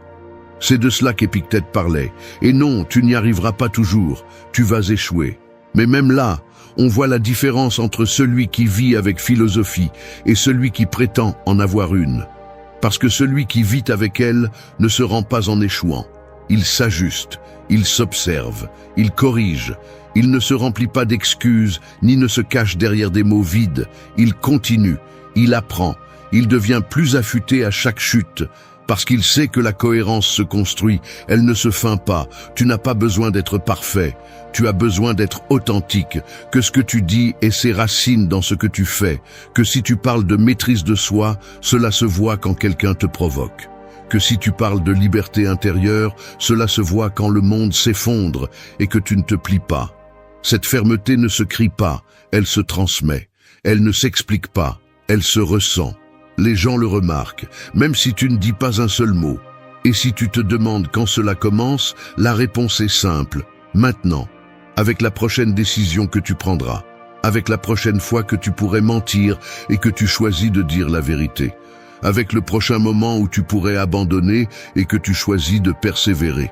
C'est là que commence ton respect pour toi-même. Et quand tu te respectes, tu n'as besoin de convaincre personne. Parce que ta vie parle pour toi. Et quand ta vie parle avec cohérence, le monde écoute. Même si tu ne dis rien. 8. Marche fermement même lorsque le monde s'effondre. Il n'y a pas de plan parfait. Il n'y a pas de chemin propre. La vie ne va pas s'arrêter pour te donner de la stabilité. Elle ne va pas t'attendre jusqu'à ce que tu sois prêt. Le monde ne va pas se calmer pour que tu puisses respirer tranquillement. Et si tu attends que les choses soient sous contrôle pour agir fermement, tu vas rester paralysé. Tu vas vieillir en attendant le moment idéal. Ce moment n'arrive pas. Ce qui arrive, c'est la pression, la perte, l'incertitude, la trahison, la peur. La question est, vas-tu te tenir au milieu de tout cela ou vas-tu abandonner comme toujours ? Épictète a vécu au milieu du chaos. Il ne s'est pas assis à attendre que la vie lui donne la paix. Il est devenu son propre centre. Et c'est ce que tu dois faire. Devenir ton ancre. Parce que si chaque tempête te brise, si chaque changement te déséquilibre, si chaque personne t'entraîne émotionnellement, alors tu ne marches pas. Tu survis à coups de coude. Tu te déplaces sans direction. Tu répètes le cycle qui te laisse vide. Marcher fermement ne signifie pas ne pas avoir peur. Cela signifie que la peur ne décide pas pour toi. Cela ne signifie pas ne pas douter. Cela signifie que tu avances malgré le doute. Cela signifie que, même si tout autour de toi s'effondre, tu ne te perds pas. Tu choisis de soutenir ta philosophie, ta clarté, ton intention. C'est la différence entre ceux qui s'effondrent de l'intérieur et ceux qui se reconstruisent pas à pas pendant que le monde brûle.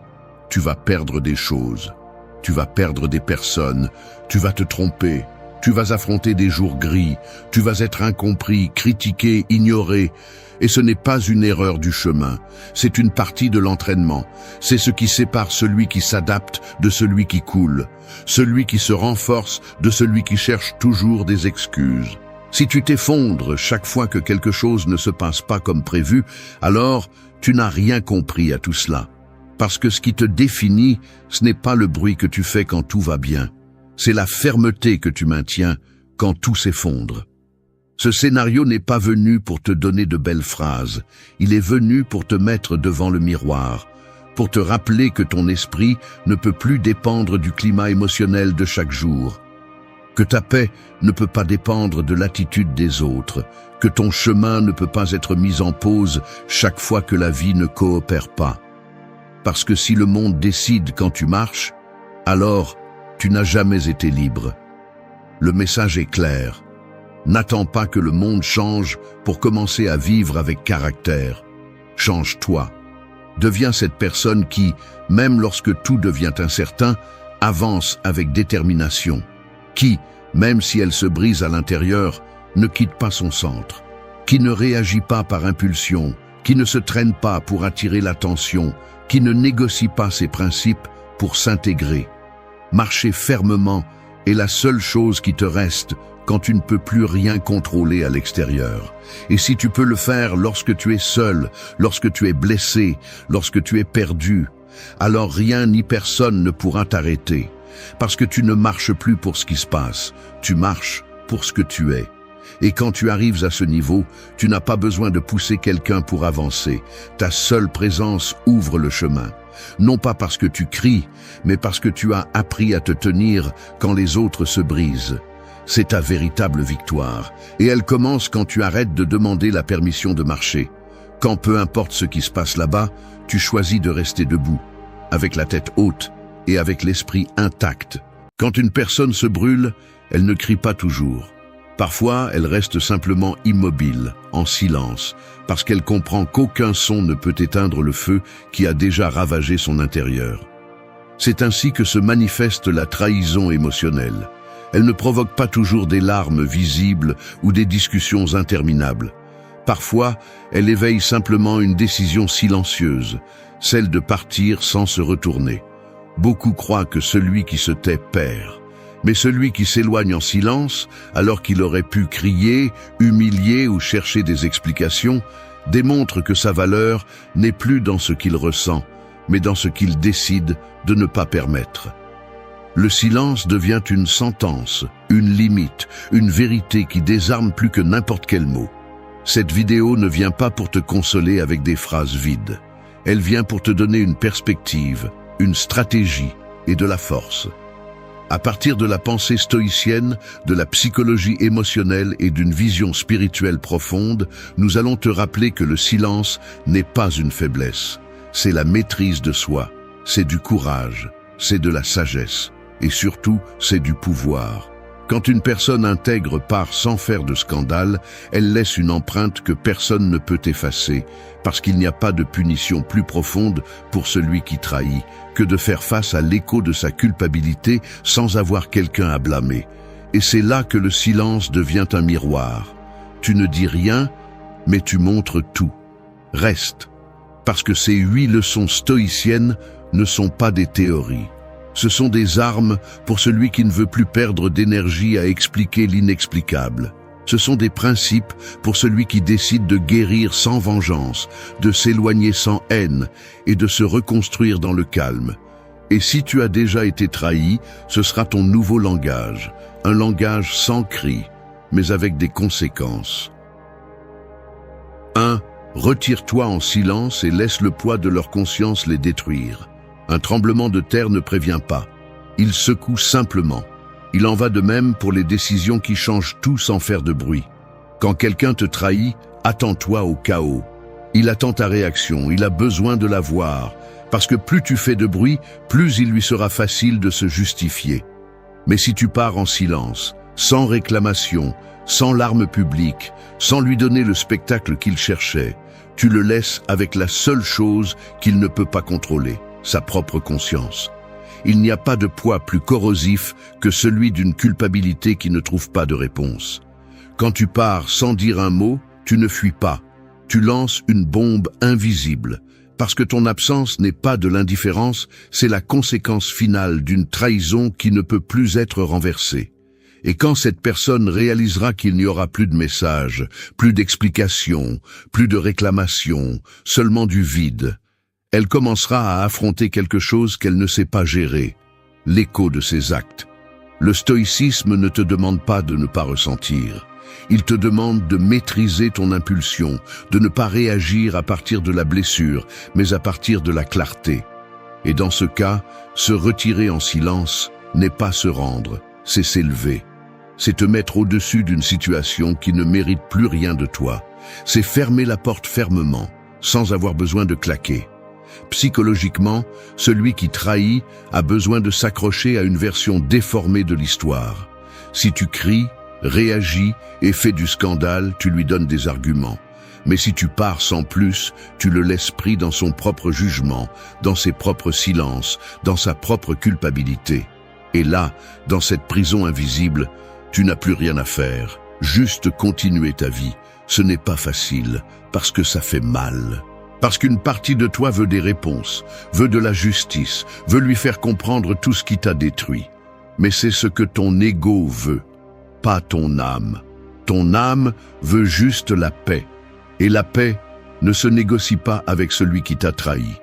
Elle se retrouve loin d'eux, en silence, et avec dignité. La force n'est pas dans le cri, elle est dans le savoir, quand se taire. Savoir que si quelqu'un n'a pas apprécié ton dévouement, tes mots ne feront pas la différence non plus. Le vrai pouvoir est de montrer que tu n'as pas besoin de faire du scandale pour partir, que tu peux te retirer calmement, avec présence, et laisser le temps faire son travail. Et tu sais ce qui est le plus fort? Celui qui part en silence, on ne l'oublie jamais. Parce que ce silence crie. Il crie dans la conscience de celui qui a échoué, dans les souvenirs qui ne peuvent pas être réécrits, dans les questions qui ne seront jamais répondues, et dans la leçon qui arrivera quand tu seras déjà loin, grandissant en paix. Alors, n'explique pas, ne justifie pas, ne demande pas qu'ils comprennent ce qu'ils n'ont pas su prendre soin. Retire-toi, mais fais-le bien. Fais-le avec conviction, la tête haute, sans regarder en arrière, parce qu'il n'y a pas de punition plus dévastatrice que de savoir que quelqu'un qui a tout donné un jour n'est plus là et ne parlera plus jamais. C'est ta victoire. Elle n'a pas besoin d'applaudissements, juste de fermeté et de silence. 2. Ton absence sera sa plus longue condamnation. Ton temps est comme un verre d'eau claire, plein d'énergie, de clarté et de direction. Mais chaque fois que tu dis oui à quelque chose que tu ne veux pas, c'est comme si tu laissais tomber une goutte d'encre dedans. Une demande sans sens, une faveur qui te dérange, une réunion qui ne t'apporte rien. Et ainsi, peu à peu, ce verre qui était le tien, transparent et pur, se trouble. Jusqu'à ce qu'un jour, tu ne vois plus rien. Et tu te demandes pourquoi tu es épuisé, pourquoi tu n'avances pas, pourquoi tu te sens vide. La réponse est là. Parce que tu as cédé trop. Parce que tu n'as pas su dire non. Nous vivons dans une société qui applaudit le complaisant, celui qui est toujours disponible, celui qui dit oui même s'il se brise à l'intérieur. On t'a appris que dire non c'est être égoïste, que poser des limites c'est être conflictuel, que te prioriser c'est faillir aux autres. Et tu l'as cru, parce que tu voulais t'intégrer, être aimé, éviter le rejet. Mais cela a un prix, et le prix est élevé. Ta paix. Le stoïcisme ne négocie pas avec cette perte. Sénèque le disait avec une brutalité claire. La vie est comme une légende, peu importe qu'elle soit longue, tant qu'elle est bien racontée. Et une vie bien racontée n'est pas remplie de compromis imposés, ni de décisions prises par peur. Elle est tissée d'actes de cohérence, de choix conscients, d'espaces qui protègent ce que tu es et ce que tu veux devenir. Dire non n'est pas une agression. C'est une déclaration d'identité. C'est te regarder dans le miroir et dire « Je ne suis pas venu au monde pour être ce que les autres attendent. Je suis venu pour vivre ce dont j'ai besoin. » Mais bien sûr, dire non dérange. Cela bouleverse les structures. Cela te fait affronter la culpabilité, le jugement, le regard de l'autre. Mais cela te libère aussi, parce que ce non qui te semblait impossible devient la porte qui ouvre ton propre chemin. Tu n'as pas besoin d'une permission pour poser des limites. Tu n'as pas à justifier chaque décision comme si ton bien-être était négociable. Tu as le droit de te reposer, de te déconnecter, de protéger ton temps comme la ressource sacrée qu'il est. Parce que chaque fois que tu dis oui, sans le vouloir, tu te voles toi-même. Tu repousses tes projets, tes priorités, ta tranquillité. Épictète le comprenait mieux que quiconque. Il disait que le véritable pouvoir est de distinguer ce qui dépend de toi de ce qui ne dépend pas. Et ta réponse, ta décision, ton approche dépend toujours de toi. Si tu ne te donnes pas la valeur de dire non, d'autres mettront un prix à ton temps. Et ils te le prendront sans remords. Alors, comment fait-on? Il ne s'agit pas de devenir froid ou distant. Il s'agit d'être clair, de reconnaître que tu ne peux pas tout faire, d'accepter que dire non ne fait pas de toi une mauvaise personne, mais quelqu'un qui se respecte. Tu peux le dire avec fermeté, sans colère, sans fioritures inutiles. Je n'ai pas besoin, je ne peux pas, je ne veux pas. Et c'est bien. Parce que celui qui te valorise n'a pas besoin d'explications interminables. Et celui qui ne l'accepte pas ne profitait que de ta disponibilité, pas de ton authenticité. Chaque non que tu dis en conscience te rapproche de ton centre. Il te redonne la direction. Il te permet de construire une vie où tu ne te sens pas envahi, mais propriétaire. Et c'est ce que l'on cherche. Vivre moins dispersé, plus concentré, moins soumis, plus ferme, moins coupable, plus libre. Dis non. Ne t'excuse pas de protéger ce que tu as vraiment, ton temps, ton énergie et ton chemin. Ce n'est pas de l'égoïsme, c'est de la sagesse, et c'est profondément stoïcien. 3. Se taire n'est pas céder, c'est leur enlever le pouvoir. Les portes qui ne se ferment pas avec une clé, mais avec le silence. Elles ne sont pas frappées, elles ne font pas de bruit en se fermant, mais celui qui essaie de les traverser ensuite découvre qu'il n'y a plus d'entrée. C'est ainsi que fonctionne la limite imposée par une personne qui a été blessée, mais qui ne se traîne pas. Qui a été méprisée, mais qui ne cherche pas de validation. Qui a été trahi, mais qui ne répond pas par des cris, mais par l'absence. Le silence, lorsqu'il est conscient, n'est ni une fuite, ni une façon de feindre la force. C'est une réponse ferme, mature et calculée. C'est la façon dont tu dis à l'autre « Tu n'as plus de pouvoir sur moi ». Non pas parce que je ne pourrais pas parler, mais parce que j'ai choisi de ne pas m'épuiser. Et ce choix désarme plus que n'importe quel argument. Parce que le manipulateur, celui qui trahit, a besoin de conflit. Il se nourrit du drame, de tes paroles, de ta réaction. Mais s'il n'obtient rien, si tu ne réponds même pas avec rancœur, il reste seul, avec ce qu'il a fait. Ce type de limite ne s'impose pas par des menaces. Elle s'impose par des actions, et la plus puissante est de se retirer et de garder le silence. Parce que pendant que l'autre attend tes explications pour les déformer, tu es déjà ailleurs, en train de guérir en paix, de récupérer ton énergie, de briser le cycle. Selon la philosophie stoïcienne, la maîtrise de soi n'est pas de nier la douleur, c'est de la gouverner. C'est ne pas permettre qu'une émotion dictée par la trahison détermine ton comportement.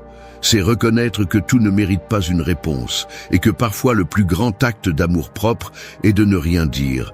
Parce que si tu parles, tu restes connecté. Mais si tu te tais, tu te libères.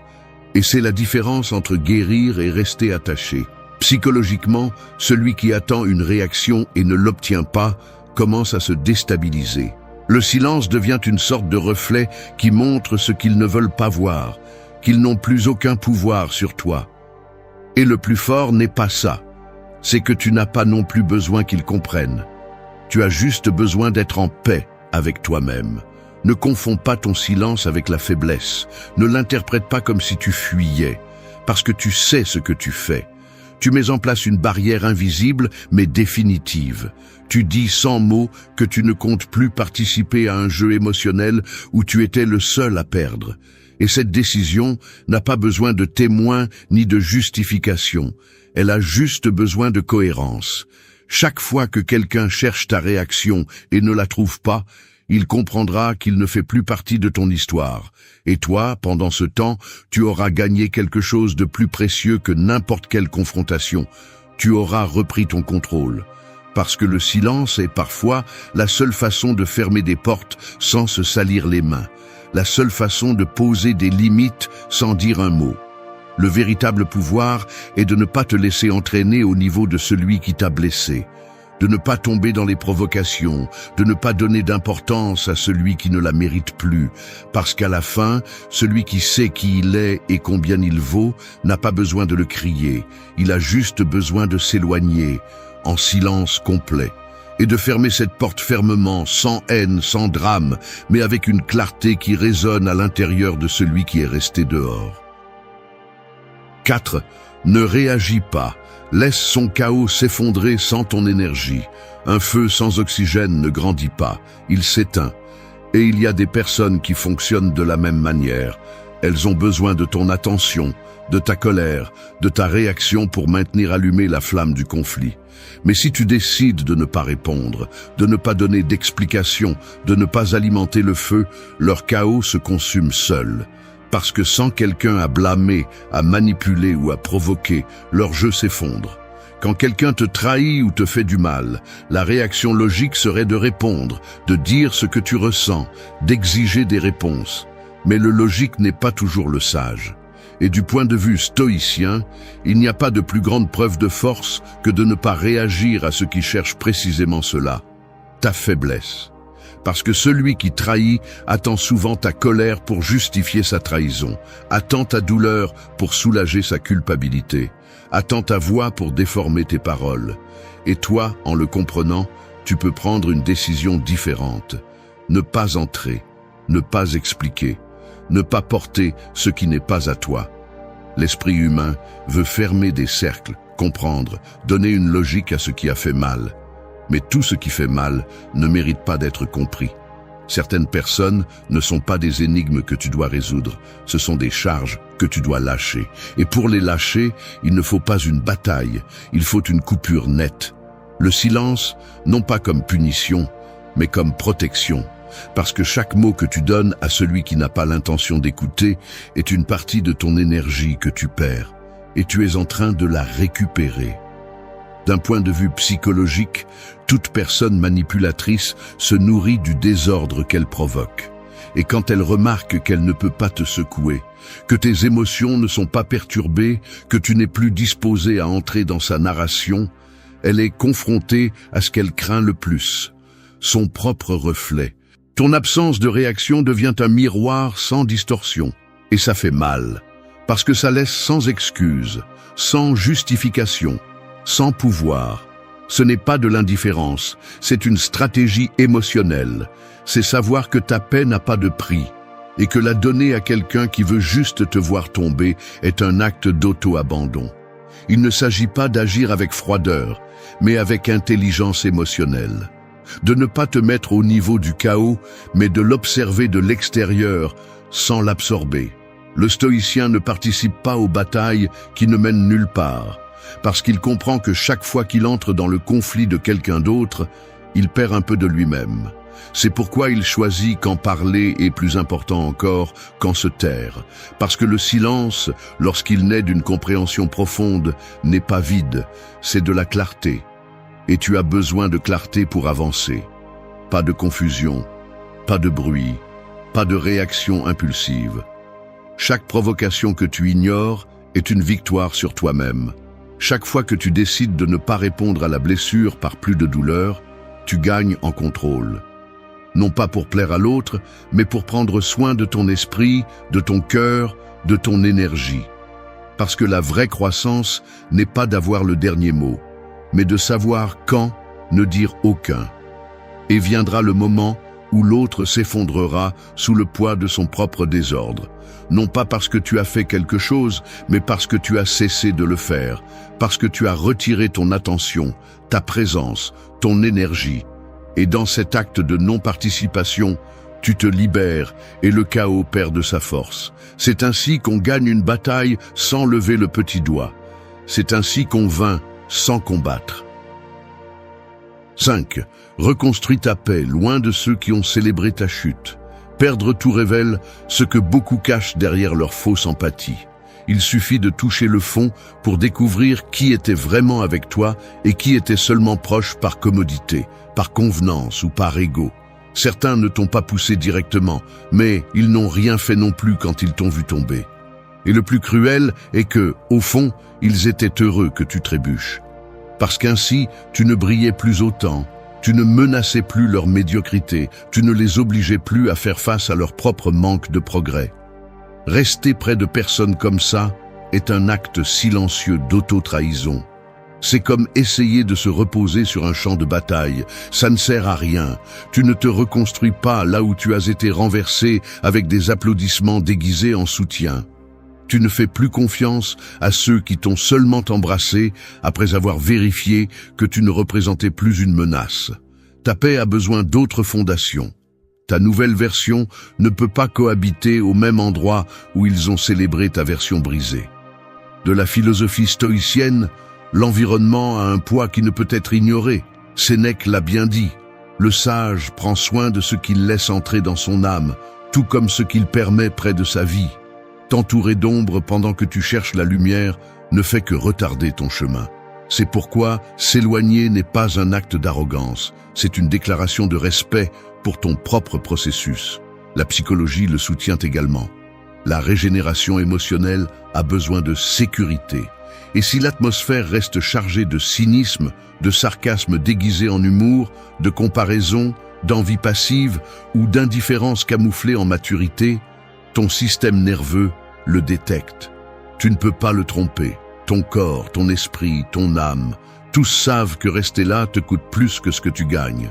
Se reconstruire n'est pas une vengeance, c'est une renaissance. Mais cette renaissance exige de l'espace, un environnement propre, des gens qui ne te rappellent pas ce que tu étais, mais qui voient avec respect ce que tu es en train de créer. Tu n'as pas besoin de validation, mais de respect. Tu ne cherches pas d'applaudissements, mais un silence sacré pour ton évolution. Et ceux qui étaient prêts seulement pour assister à ton effondrement ne peuvent pas faire partie du nouveau cercle. La vraie paix ne se négocie pas avec celui qui ne te l'a jamais offerte. Ce n'est pas de la haine, c'est de l'intelligence émotionnelle. Parce que tu ne peux pas avancer en portant les mêmes pierres qui t'ont fait tomber. Et même si le détachement fait mal au début, il y a une immense liberté à lâcher le besoin d'être compris par ceux qui ont déjà montré qu'ils ne voulaient jamais te comprendre. Beaucoup diront que tu exagères, que ce n'était pas si grave, que tout le monde fait des erreurs. Mais tu connais la différence. Tu sais quand quelqu'un se trompe par erreur humaine et quand il le fait par commodité de te voir plus bas. Et cette différence est celle qui t'oblige à marquer une distance, non par rancœur, mais par santé. Reconstruire ta paix ne signifie pas fermer ton cœur, cela signifie le blinder. Il ne s'agit pas de vivre sur la défensive, mais de choisir consciemment qui mérite l'accès. Parce que l'âme a aussi des portes. Et tu décides qui laisser entrer et qui laisser dehors. Il ne s'agit pas de punir quelqu'un, il s'agit d'honorer ton processus. Fais ce pas avec fermeté, sans bruit, sans explication. Celui qui t'a célébré dans ta chute saura qu'il a été exclu, non par vengeance, mais par conséquence. Parce que lorsqu'un être humain décide de se relever, il n'est plus là pour divertir les ombres, ni partager sa guérison avec ceux qui ont profité de sa ruine. Il est là pour fleurir sur un autre terrain, un où la paix n'est pas un luxe, mais la norme. 6. Ne cherche pas de clôture là où il n'y avait que des portes brisées. Frapper à une porte qui n'existe plus ne fait que te briser les jointures. Non pas parce que tu manques de force, mais parce que tu insistes sur un lieu qui s'est déjà effondré. Les relations qui se terminent par trahison, abandon ou mépris laissent des décombres, pas des fins ordonnées. Et toi, aussi longtemps que tu cherches une explication, une conversation en suspens ou des excuses qui clôturent tout avec élégance, tu t'épuises en vain. Il y a des liens qui ne se terminent pas, ils s'effondrent. Et tu ne peux pas fermer ce qui n'a jamais été construit avec vérité. Le besoin de clôture naît souvent de l'illusion de contrôle. Nous voulons des réponses pour archiver l'histoire, pour comprendre, pour nommer ce que nous ressentons. Mais tout ne peut pas être expliqué, et tout ne mérite pas d'être compris. Insister pour trouver un sens à ce qui était incohérent dès le début est une façon de s'accrocher à la douleur.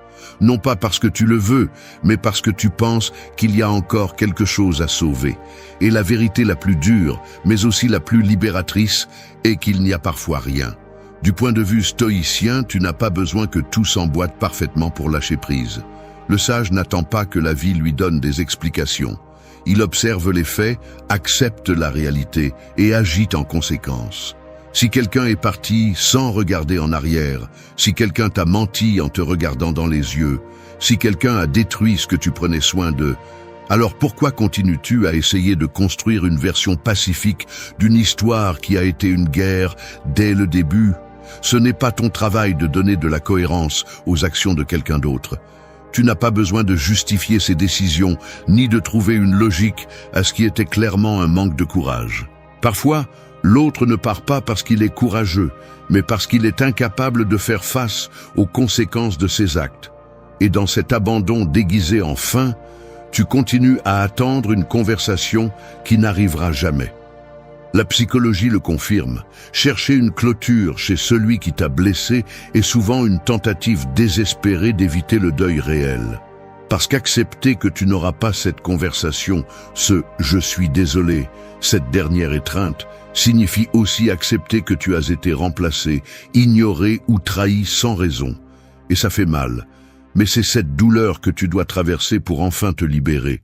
Tu n'as pas à clôturer quoi que ce soit avec la personne qui a tout brisé. La clôture se fait avec toi, en toi, dans ta décision de ne plus ouvrir de blessures avec des questions qui ne recevront jamais de réponse. Le silence de celui qui est parti en dit beaucoup plus que n'importe quel message pourrait expliquer. Et tu n'es pas obligé de continuer à interpréter ce silence comme un espace que tu dois remplir. Il n'y a pas de croissance là où tu insistes pour reculer. Et plus tu cherches des réponses chez celui qui n'a laissé que des vides, plus tu t'éloignes de ton propre équilibre. Parce que cette recherche, au fond, n'est pas pour la clarté, c'est pour l'espoir. Mais l'espoir mal dirigé devient un tourment. Et tu n'es pas là pour vivre tourmenté par ce qui n'a pas été. Ferme-le toi-même. Pas avec des mots, pas avec un adieu parfait, mais avec une décision silencieuse, celle de ne pas insister, de ne pas demander, de ne pas chercher ce qui a déjà été perdu, celle d'accepter que même si la fin n'était pas juste, ta vie peut l'être à nouveau si tu arrêtes de regarder en arrière. Ce qui est brisé sans soin ne mérite pas d'être réparé avec ton âme. Ne mets pas de rustine là où des adieux sont nécessaires. N'attends plus à une porte qui a été abattue par quelqu'un qui n'a pas su apprécier ta présence. La clôture la plus digne ne nécessite pas de dialogue. Elle nécessite une action. Et l'action, cette fois, c'est de partir sans toucher à cette porte. 7. Le calme est ton cri le plus fort et ta vengeance la plus subtile. Peu de choses sont aussi déconcertantes que de regarder dans les yeux de quelqu'un qui espérait te voir détruit et de découvrir que tu es en paix. Cette expression de tranquillité si inattendue désarme, car l'esprit de celui qui trahit se prépare au scandale, aux larmes, aux cris de reproche qui soulagent sa culpabilité. Mais quand il ne l'obtient pas, il commence à ressentir le véritable poids de ce qu'il a fait. Non pas à cause de tes paroles, mais à cause de ta sérénité. Garder son calme après une blessure profonde ne signifie pas que cela n'a pas fait mal. Cela signifie que tu n'es plus disposé à continuer à donner du pouvoir à celui qui t'a déçu. Cela signifie que tu as choisi de prioriser ton équilibre interne plutôt que de répondre depuis le chaos. Celui qui reste calme quand tout s'effondre n'est pas insensible, il est conscient. Il sait que la colère crie mais ne construit pas, que l'impulsion blesse mais ne répare pas, et que parfois la réponse la plus sûre est de ne rien répondre. La philosophie stoïcienne n'enseigne pas à feindre la paix. Elle enseigne à la créer à partir du contrôle absolu de soi-même. Non pas parce que tu es obligé de maintenir une image, mais parce que tu comprends que celui qui maîtrise ses émotions maîtrise son destin. Et face à une trahison, la réaction la plus puissante n'est pas d'attaquer, c'est de ne pas permettre que cette trahison t'entraîne au même niveau d'obscurité. Le mal ne s'efface pas avec des mots. Tu n'as pas besoin d'exiger des excuses ni des preuves de repentir. Celui qui t'a trahi sait déjà ce qu'il a fait. Mais si tu parviens à garder ton centre, si tu choisis le silence, si tu décides de ne pas te rabaisser à supplier la justice là où il n'y avait pas d'empathie, tu mets une distance émotionnelle impossible à ignorer. Cette distance dérange plus que toute réclamation. Du point de vue de la psychologie, ce calme crée une dissonance brutale chez celui qui t'a fait du mal. Il s'attendait à une scène, il s'attendait à tes émotions débordantes, mais maintenant il voit de la fermeté, de la sérénité, absence de besoin. Et cela, pour celui qui vit du conflit, est intolérable. Parce que ta paix confirme sa culpabilité, parce que ton silence ne lui donne pas de place pour justifier ses actes, parce que tu n'as pas réagi, et en ne le faisant pas, tu l'as exposé. Tu sais ce que tu vaux, tu n'as pas besoin de te valider au milieu du drame. Tu n'as pas non plus besoin de perdre ta dignité pour montrer combien cela t'a fait mal.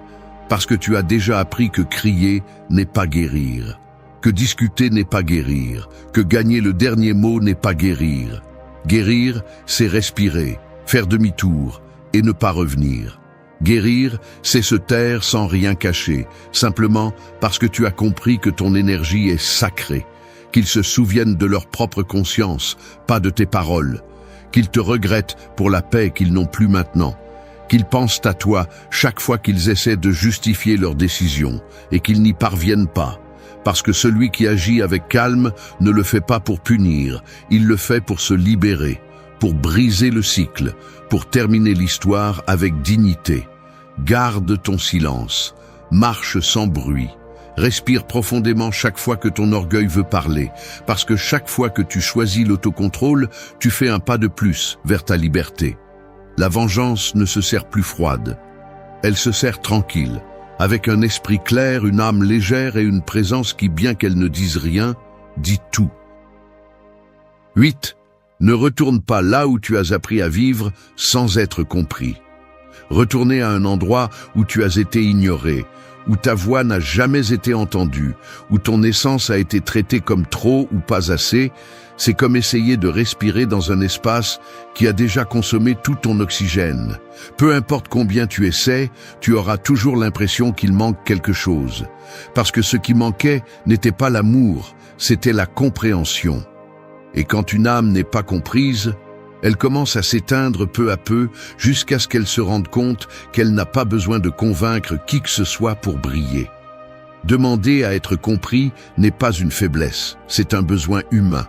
Mais te traîner pour l'obtenir dans des endroits où tu as toujours été regardé avec des yeux de jugement, c'est une erreur que tu ne peux plus continuer à répéter. Parce que chaque fois que tu reviens, tu donnes des parties de toi que tu as eu du mal à récupérer. Chaque fois que tu franchis la même porte avec l'espoir que cette fois sera différente, tu laisses les autres définir ta valeur. Et ce n'est pas de la croissance, c'est un recul déguisé en espoir. Selon la philosophie stoïcienne, une fois que l'âme a trouvé son centre, elle ne cherche plus l'équilibre chez ceux qui ne lui ont offert que le chaos. Le sage ne s'arrête pas pour convaincre, il s'arrête pour observer. Et s'il découvre en observant que cet endroit n'a pas de place pour son essence, il part sans haine, mais aussi sans retour. Parce que la véritable croissance ne se produit pas dans des espaces qui ne te tolèrent que lorsque tu te conformes à ce qu'ils attendent de toi. La psychologie est claire, insister sur des liens où tu n'as jamais été vraiment vu affaiblit l'estime de soi, érode ton identité et te conditionne à vivre avec un masque permanent. Tu finis par te modeler pour t'intégrer, pour éviter les conflits, pour te sentir accepté.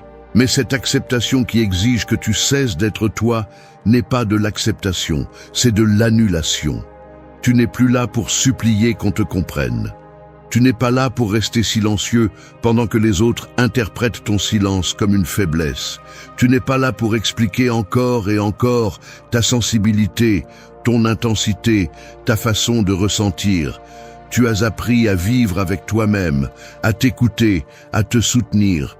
Et personne qui n'a pas su le faire avec toi ne mérite de reprendre sa place dans ta nouvelle version. Celui qui ne t'a pas compris quand tu étais réel ne mérite pas une seconde chance pour t'ignorer à nouveau, maintenant que tu es plus fort. Parce qu'il ne s'agit pas de rancune, il s'agit de respect. Respect pour le processus que tu as vécu, pour la douleur que tu as surmontée en silence, pour les cicatrices qui t'ont rappelé qui tu es et pour la tranquillité que tu as eu tant de mal à construire.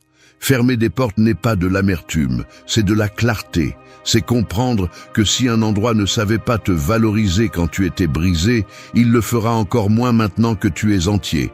C'est reconnaître que le chemin du retour n'existe plus, non pas parce que tu l'as détruit, mais parce que tu l'as perdu, en essayant de te faire comprendre. Et dans cette perte, tu t'es trouvé. Ne retourne pas là où tu as appris à marcher seul. Ne t'assieds pas à des tables où tu n'as jamais été le bienvenu. Ne rabaisse pas ta croissance pour t'intégrer dans de vieux moules. Parce que tout ce que tu construis maintenant mérite du respect, mérite de la profondeur, mérite un amour authentique. Celui qui n'a pas su te lire quand tu t'es ouvert ne mérite pas tes nouvelles pages. Tu as appris à vivre sans cette compréhension, et dans cet apprentissage, tu as trouvé quelque chose de plus grand que l'approbation. Tu as trouvé la liberté. Ne reviens pas, n'explique pas, ne brise pas ta paix pour la nostalgie. Parce que cette fois, ce que tu laisses derrière toi n'est plus ta maison, c'est ton passé. Et tu n'es pas fait pour vivre dans ce que tu as déjà surmonté. Tu es fait pour continuer, en silence si nécessaire, mais avec l'âme intacte.